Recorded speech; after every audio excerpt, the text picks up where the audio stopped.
ശ്രീമദ്ദേവി ഭാഗവതം പഞ്ചമസ്കന്ധം. പഞ്ചമസ്കന്ധത്തിലെ 28ാவது അധ്യായം.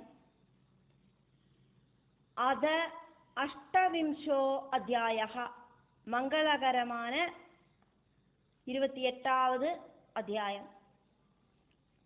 വ്യാസഭഗവാൻ ജനമേജയനുക്ക് ദേവിയോട് മഹിമകളെ വർണ്ണിക്കവാക്കും ചേരാർ. അതിനാല് വ്യാസ ഉവാച. 1ാவது ശ്ലോകം. കൃത്വാ ഹാസ്യം തദോ ദേവി തമുവാച വിശാംപതേ മേഘഗാംഭീരയാ വാചാ യുക്തിയുക്തമിദം വച. ராஜாவே, அதுக்கப்புறம் தேவி அந்த அம்பிகை சிரிச்சுண்டு இடிநாதம் மாதிரி இருக்கிற ஸ்வரத்துல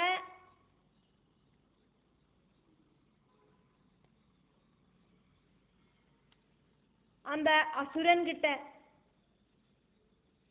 இப்படி சொன்னா.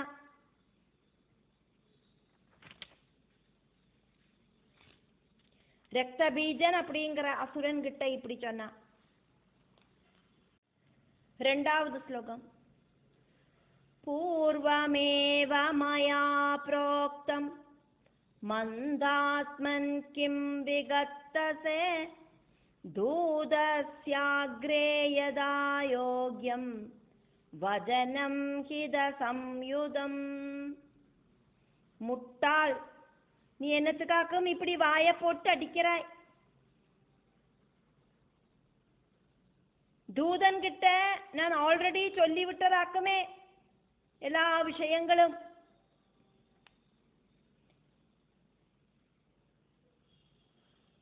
இனியும் என்னத்துக்காக்கும் இப்படி வாயை போட்டு அடிச்சுட்டு இப்படி பேசிட்டு நிற்கிறாய்? வாய் அடைச்சு வை. 3வது ஸ்லோகம். சத்ருஷோ மம ரூபேன பலேன விபவேன ச த்ரிலோக்யாம் யதி கோபி ஸ்யாத் தாம் பதிம் பிரவ்ருணோம்யஹம்.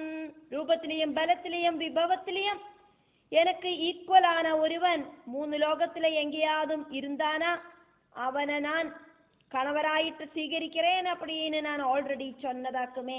இப்ப மறுபடியும் மறுபடியும் என்னத்துக்கு இப்படி பேசிட்டு இருக்கிறாய்? 4வது ஸ்லோகம். ப்ரூஹி சும்பம் நிசும்பம் ச பிரதிஜ்ஞா மே புரா கிருதா தஸ்மாத் யுத்யஸ்வ ஜித்வா மாம் விவாஹம் விதிவத் குரு. நான் முன்னாலேயே பிரதிஜ்ஞை செஞ்சதாக்கும் இந்த விஷயம் அப்படின்னு சும்பன் கிட்டையும் நிசும்பன் கிட்டையும் போய் சொல்லணும். அதனால யுத்தம் செஞ்சு ஜெயிச்சு என்ன விதிபடி திருமணம் பண்ணிக்கலாம் அப்படிங்கிறத மறுபடியும் சொல்றேன். சும்மா சும்மா சொல்லிண்டே இருப்பாளா ஆராதும். 5வது ஸ்லோகம். त्वं वै तदाज्ञया प्राप्तस्तस्य कार्यार्थसिद्धये सङ्ग्रामं कुरु पादालं गच्छ वापदिना सह. சும்பனிசும்பர்களோடு ஆജ്ഞையை கேட்டு அவளோடு காரியத்தை நடத்துறதுக்கு வந்தவனாக்குவே. நீ யுத்தம் செஞ்சுக்கோ, அப்படி இல்லைன்னா உன்னோடு பிரபுவோடு கூடிட்டு பாதாளத்துக்கு ஓடி போய்க்கோ இப்படின்னு தேவி சொன்னா ரக்த பீஜன் கிட்ட. அதுக்கப்புறம் அங்க என்ன நடந்தது அப்படிங்கறத வியாச பகவான் வர்ணிக்கிறார். அதனால வியாச உவாச்சா. 6வது ஸ்லோகம். தச்ருத்வா வஜனம் தேவ்யா சதைத்யோ அமர்ஷபூரிதா முமோஜ தரசா பானான் சிம்ஹஸ்யோபரி தாருணான். தேவி இப்படி சொன்னதை கேட்டோன்னே ரக்தபீஜன் அப்படிங்கிற அசுரன் ரொம்ப ஜாஸ்தியான கோபத்தோடு கூடிட்டு உடனடியாயிட்டு சிங்கத்துக்கு நேர ரொம்ப தீவிரமான சரங்களை பிரயோகிக்கிறதுக்கு ஆரம்பிச்சான். சிங்கத்து மேலேயாக்குமே தேவி உட்கார்ந்துட்டு இருக்கா.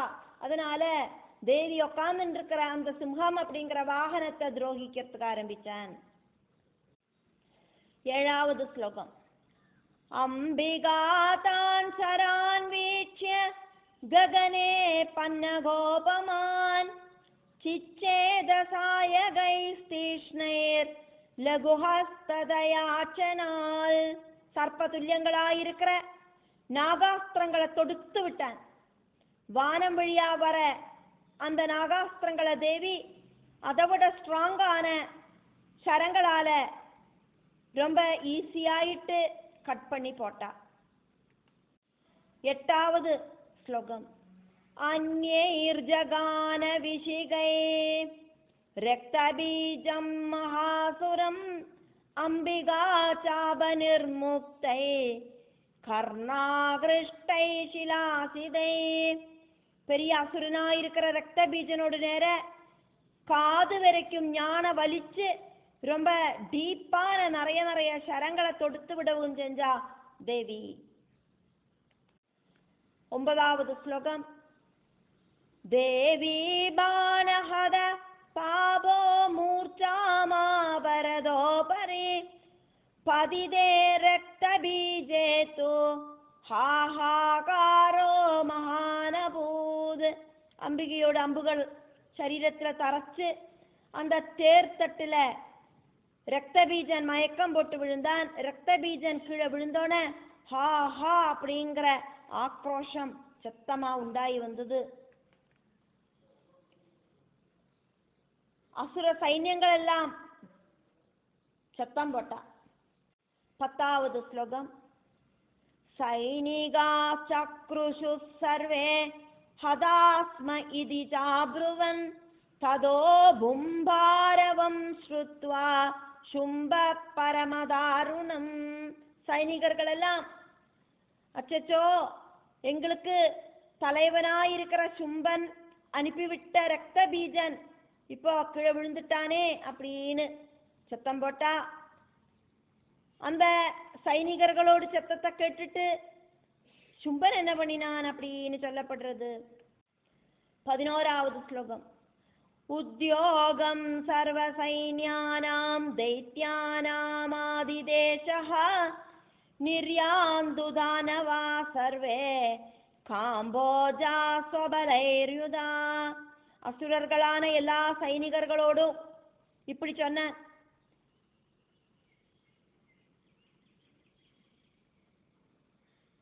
எல்லா அசுரர்களும் சைன்யங்களோடு கூடிட்டு போகட்டும், சக்தி இருக்கிறவா எல்லாம் கிளம்புங்க.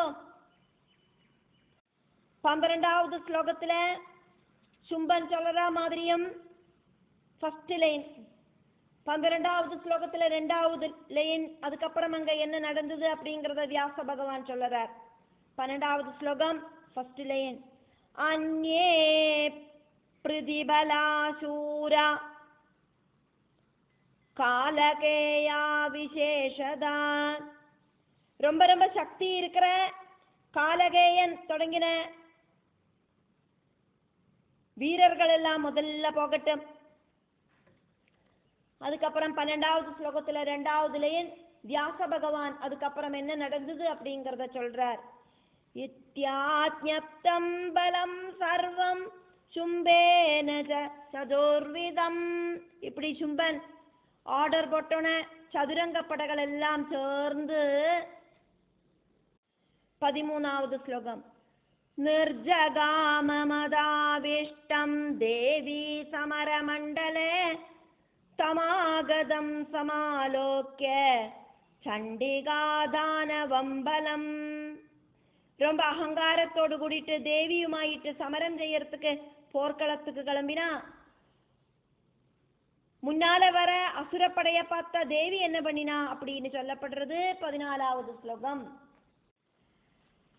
கண்டாநாதம் சகாராசு பீஷணம் பயதம் முஹோ ஜ்யாஸ்வனம் சங்கநாதம் சகார ஜகதம்பிகா. பயமுறுத்துற அதே மாதிரி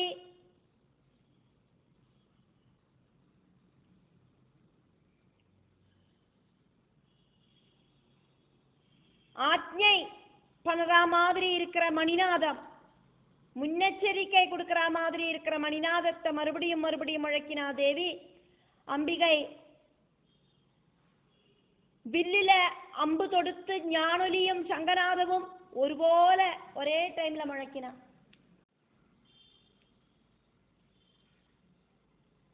பதினஞ்சாவது ஸ்லோகம். தேன நாதேன சாஜாதா காளி விஸ்தாரிதானனா ஸ்ருத்வா தன்னினதம் கோரம் சிம்ஹோ தேவ்யாச்ச வாகனம். சப்தம் கேட்கறதுக்குள்ள காளிகை வாயை திறந்தா கோரமான அந்த சத்தத்தை கேட்டு தேவியோடு வாகனமான சிங்கமும் என்ன பண்ணிட்டு. 16வது ஸ்லோகம். ஜகர்ஜசோபி பலவான் ஜனயன் பயமல்புதம் தன்னிநாதமுபஸ்ருத்ய தானவா க்ரோத மூர்ச்சிதாக. கர்ஜனை பண்ணிட்டு அந்த கர்ஜனம், சிங்க கர்ஜனம் அப்படிங்கிறது எல்லாருக்கும் பயத்தை கொடுக்க கூடினதா இருந்தது, ஆச்சரியத்தை உண்டாக்குறதா இருந்தது. அந்த அளவுக்கு சக்தியோடு கூடிட்டு கர்ஜனை பண்ணிட்டு அந்த சத்தங்கள் எல்லாம் கேட்ட அசுரர்கள் கோபத்தோடு கூடிட்டு ரொம்ப ரொம்ப உன்மத்த அவஸ்தையில் ஆயிட்டு இருந்தா.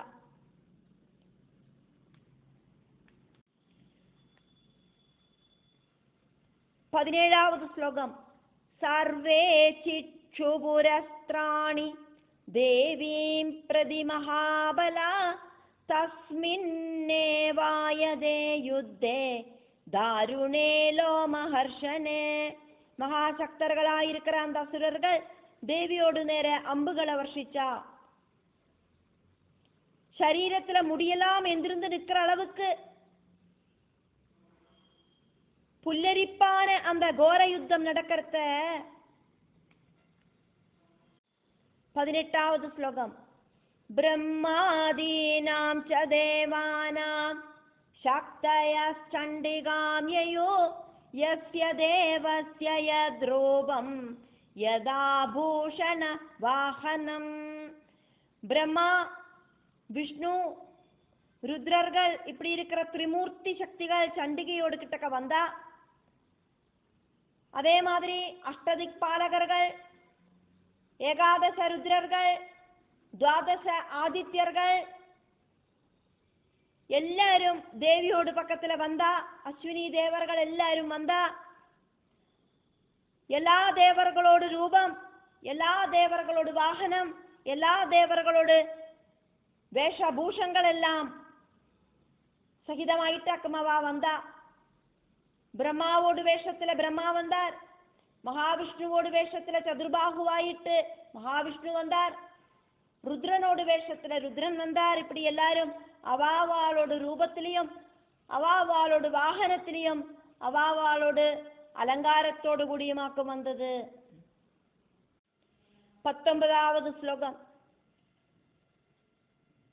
தாத்ருக்ரூபாஸ்ததா தேவ்ய பிரயயூ சமராங்கணே பிரம்மாணி வரடாரூடா சாட்சசூத்ர கமண்டலோ.